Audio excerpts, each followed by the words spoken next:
శైలు ఒకసారి నేను నిలబడు, ఏ బ్యాక్గ్రౌండ్ బాగుందో చూస్తా. ఓకే ఓకేనా? ఇవి పట్టుకో.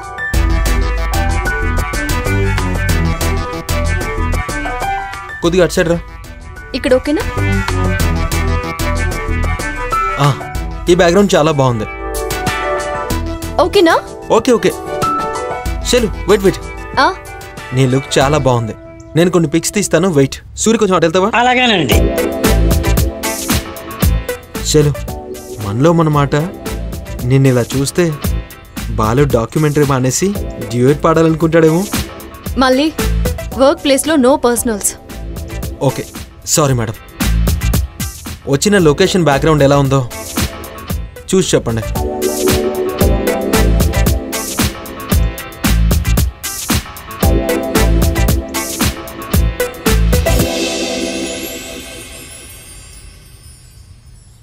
అన్నయ్య వదిన వచ్చేసారు. మా మహాన్ భావుడు ఎక్కడో.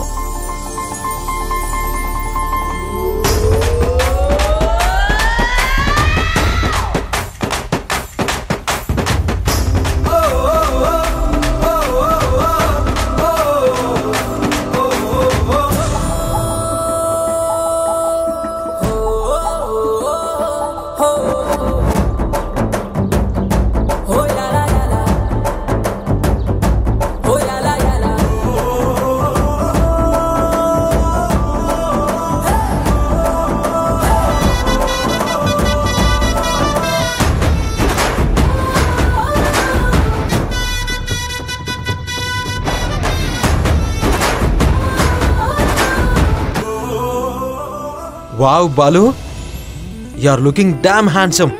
Thank you. మళ్ళీ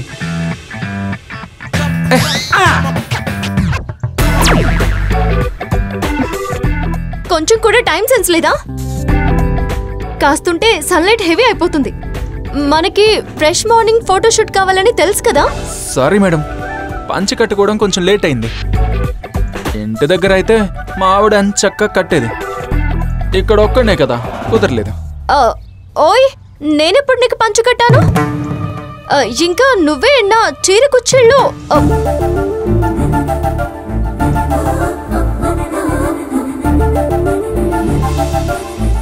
నీకు మేకప్ ఎందుకు Raji? Your a natural beauty.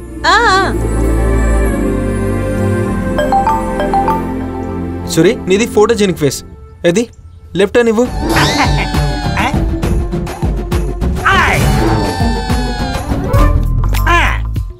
అనే వెనక్కి వెళ్ళండి, వెనక్కి.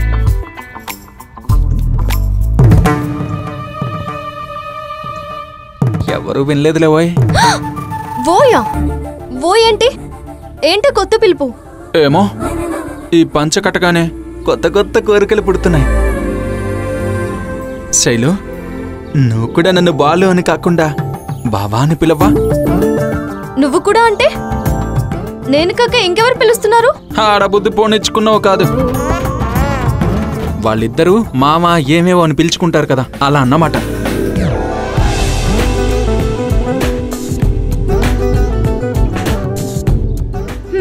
సంతోషించాలే. నోరు మూసుకొని పద, ఇప్పటికే చాలా లేట్ అయింది.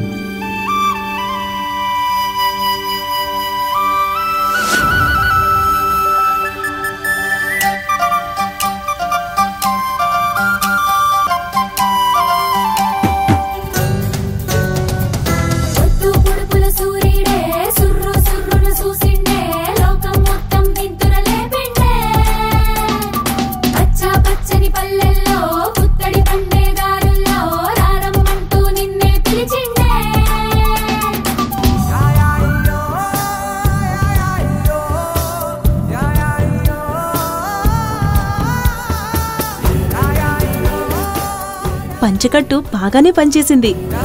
రాజీ, రేపు నాకు కూడా నువ్వు అలాగే కట్టవి. అబ్బో ఆశ. Super force. అమ్మాయి గారు, ఓయ్ మా అమ్మాయి గారు ఎందుకు పట్టుకున్నావు? మీ అమ్మాయి గారు ఇలా పడబోయారు, నేను ఇలా పట్టుకున్నాను. ఇలా పడబోయారు, నేను ఇలా పట్టుకున్నాను. మా అమ్మాయి గారిని కాదు, నన్ను పట్టుకొని చూపించు. సరే రా. మీ అమ్మాయి గారు ఇలానే పడిపోయారు, తను నేను పట్టుకున్నాను.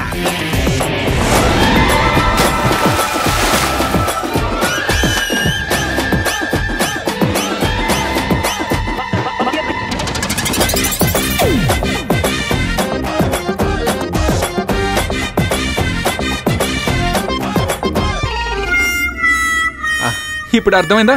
మీ అమ్మాయి గారు ఇలానే పడబోయారు, నేను తను పట్టుకున్నాను, నిన్ను పట్టుకోలేదు, అంతే తేడా. మిగతాదంతా సేమ్ టు సేమ్.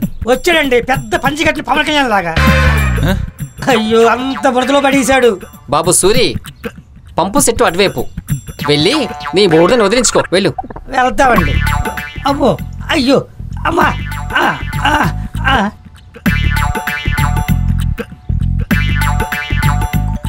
అమ్మాయి గారు, అమ్మాయి గారు మీరు జాగ్రత్త అండి. పోరా. అయ్యో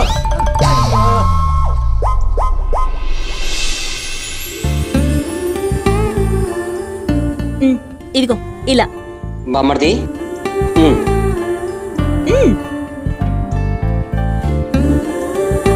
ఇలా.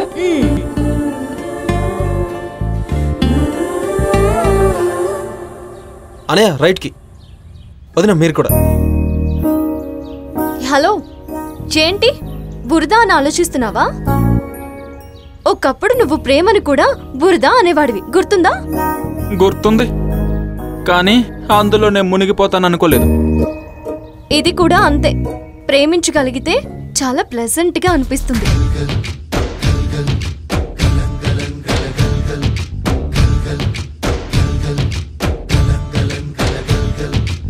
ఆకాశం తాకేలా వడగాలై ఈ నేల అందించే ఆహ్వానం ప్రేమంటే, ఆరాటం తీరేలా బదులిచ్చే గగనంలా వినిపించే తడిగానం ప్రేమంటే, అణు అణువును మీటే మమతల మౌనం పద పదమంటే నిలవదు ప్రాణం, ఆ పరుగే ప్రణయానికి శ్రీకారం.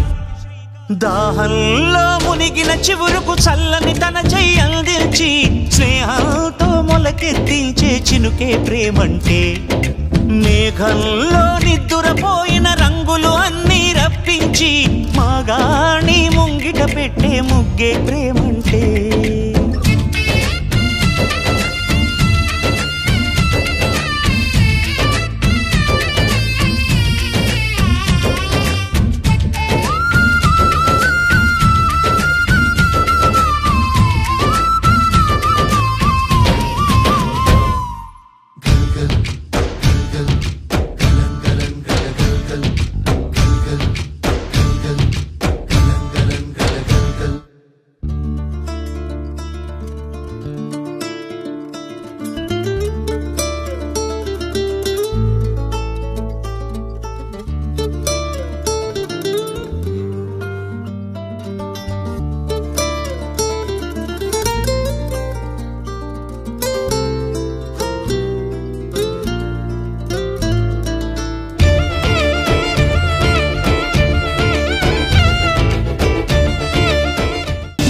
ఓకే ఓకే, చిప్ అయిపోయింది.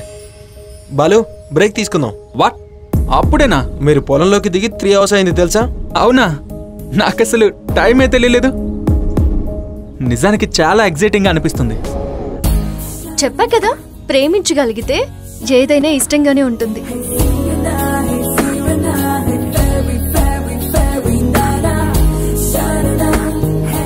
శైలు,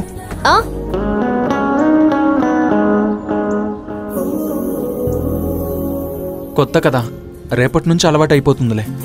తనువంతా విరబూసే గాయాలే వరమాలై దరిజేరే ప్రియురాలే గెలుపంటే, తను కొలువై ఉండే విలువే ఉంటే అలాంటి మనసుకు తనంత తానే అడగక దొరికే వరమే వలపంటే, జన్మంతా నీ అడుగుల్లో అడుగులు కలిపే జత ఉంటే నడకల్లో తడబాటైన నాట్యం అయిపోదా, రేయంతా నీ తలపులతో ఎర్రబడే కన్నులు ఉంటే ఆ కాంతే నువ్వు వెతికే సంక్రాంతి ఎదురవదా.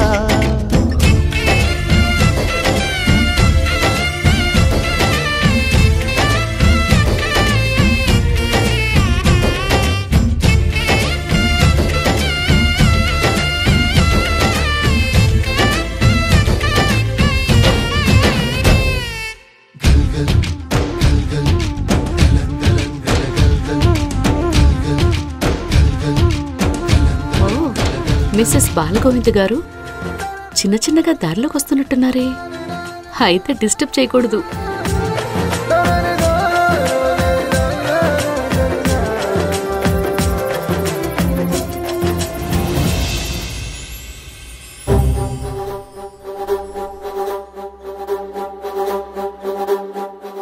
అయ్యో, ఏమైంది వసుంధరా? ఏమైంది?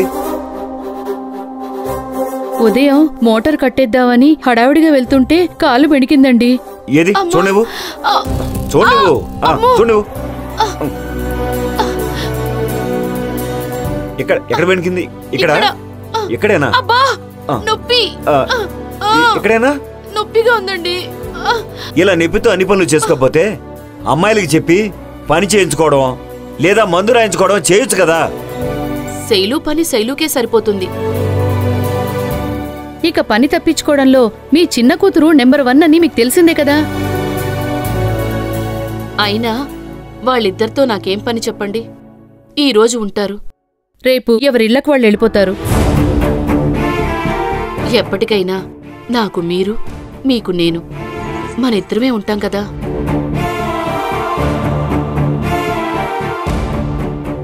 సార్లే, మాట అంటే చాలు ఎక్కడికో వెళ్ళిపోతావు.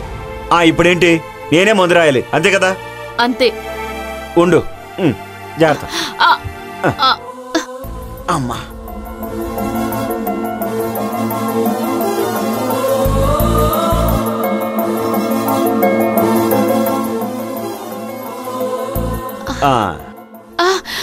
అమ్మా, కాలు ఇక్కడ పెట్టు, పైన పెట్టు.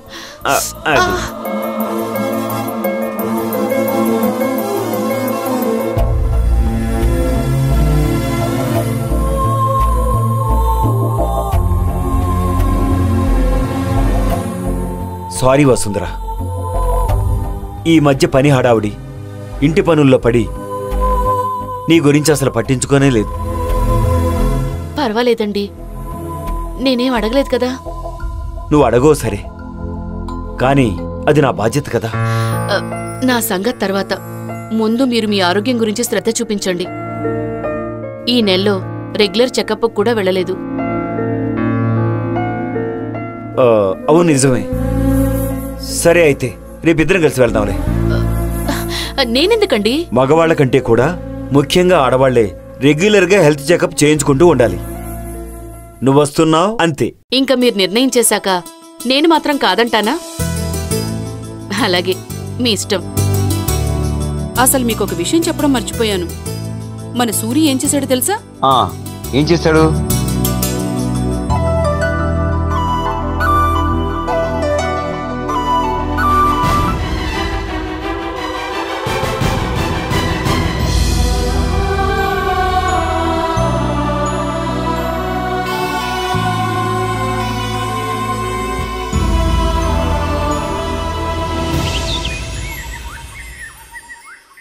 మళ్ళీ మళ్ళీ మళ్ళీ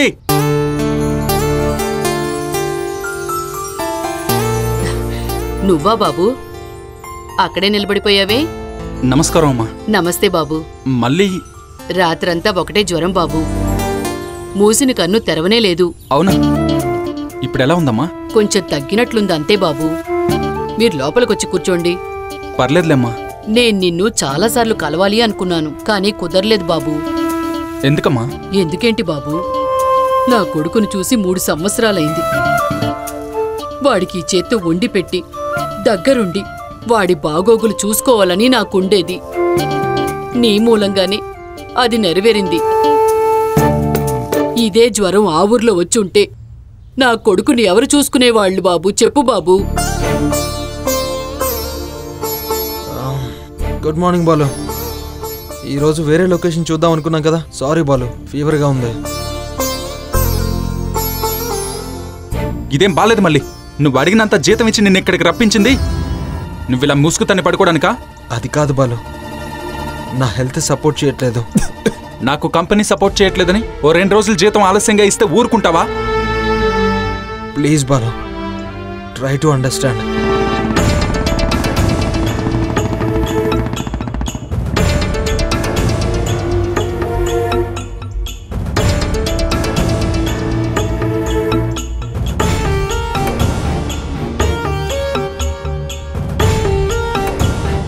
అర్థం చేసుకోవాల్సింది నువ్వు.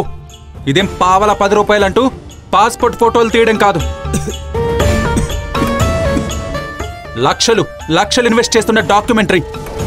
మర్యాదగా రెడీ అయ్యిరా. బాలు ఏంటి ఇలా ప్రవర్తిస్తున్నాడు? బాబు నీకు దండం పెడతా, నా మొహం చూసి ఈ పూటకి వాణ్ణి వదిలే బాబు. ఎండకి తిరిగితే వాడికి జ్వరం మరింత ఎక్కువ అవుతుంది. నా బిడ్డ తట్టుకోలేడు బాబు. ఊరుకోమా, ఇలా కన్నీళ్లు పెట్టుకుంటే కాసులు రాలవు. డబ్బులు కావాలంటే జబ్బులున్నా సరే కష్టపడాల్సిందే.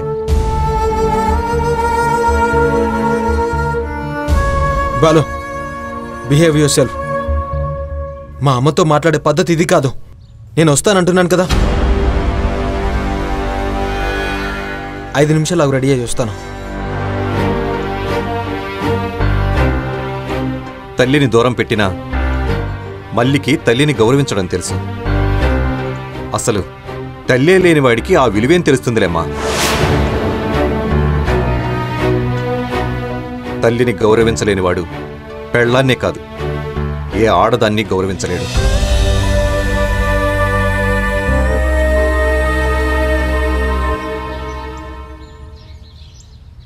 పదబాలు. ఒరే ఒక్క నిమిషం ఆగరా.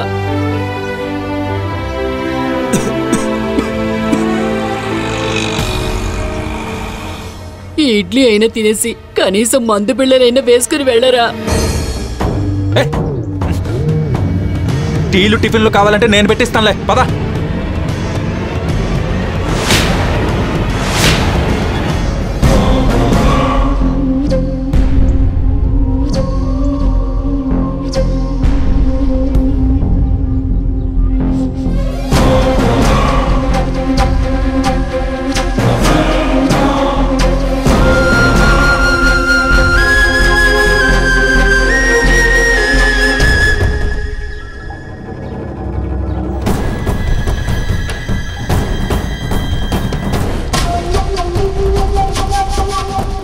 ఆగవయ్యా, నువ్వు అసలు మనిషివేనా? తినే కంచెం లాగేస్తావా? అసలు ఏంటి నీ రుబాబు? జీతం ఇస్తున్నాను కదా అని నువ్వు చెప్పినట్టు తల ఆడించాలా? మనిషి అన్నాక తలనొప్పి జ్వరాలు రాకుండా ఉంటాయా? ఏమన్నావు? పావులాకి 10కి పాస్పోర్ట్ ఫోటోలు తీస్తాడా? ఈ చుట్టుపక్కల 10 ఊళ్ళల్లో నా కొడుకుతో సమానమైన పనితనం ఉన్నోణ్ణి ఒక్కణ్ణి తీసుకురా. దొరకడు. అసలు ఇట్టొంటోడు ఉండడు. అందువల్లే కదా నా కొడుకు మంచి పనిమంతుడని పిలిపించి పని చేయించుకుంటున్నావు. ఇంకో మాట ఏదో అన్నావు. కన్నీళ్ళకి కాసులు రాలవా? జబ్బున్న డబ్బు కోసం పనిచేయాలా? ఇదిగో నువ్వు నీ కంపెనీ ఇచ్చే జీతం మీదే బతకాలి.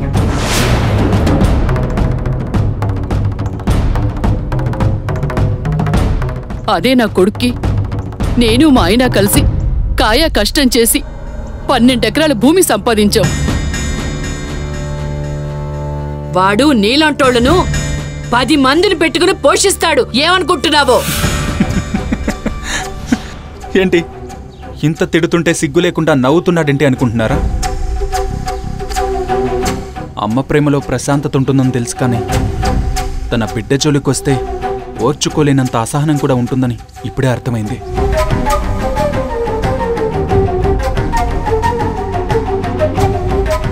మళ్ళీ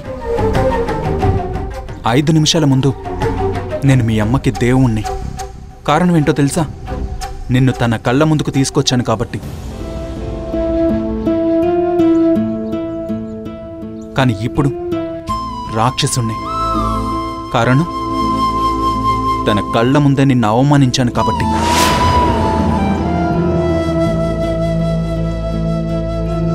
నాకొకటి అర్థమైంది మళ్ళీ.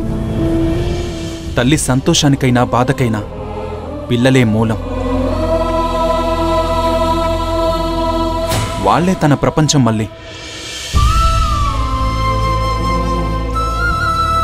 ఒకరోజు నీకోసం బాధపడుతున్న నీ తల్లికి ఈ ఊరంతా ఓదార్పుగా నిలబడింది. ఆ రోజు నాకు చాలా ఆశ్చర్యం అనిపించింది. మనం బతుకుతున్న ఈ కాంక్రీట్ జంగిల్లో మనకొక్క కష్టం వస్తే మన రూమ్మేట్స్ ఆర్ ఫ్రెండ్స్ లేదా కొలీగ్స్ ఫార్మల్గానే రెస్పాండ్ అవుతారు.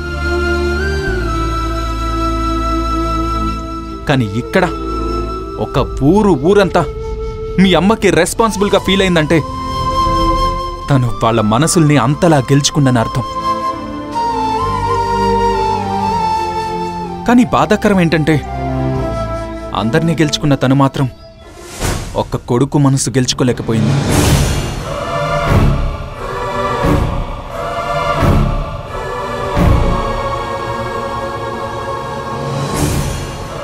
సారీ మళ్ళీ, నిన్ను బాధ పెట్టాలని ఇదంతా చెప్పట్లేదు. ఒక రకంగా నేను నీ కంపెనీ రెండో ఒక్కటే. నేనెలా స్వార్థంగా మాట్లాడానో నీ కంపెనీ కూడా స్వార్థంగానే ఆలోచిస్తుంది. కానీ ఈ పల్లెటూరు, ఈ పొలాలు మాత్రం నిస్వార్థంగానే నీకు సహకరిస్తాయి. నేనేమి నీ ఇష్టాన్ని చంపుకొని బతకమనట్లేదు, నీ కోసం బతుకుతున్న వాళ్ళ కోసం బతకమంటున్నాను.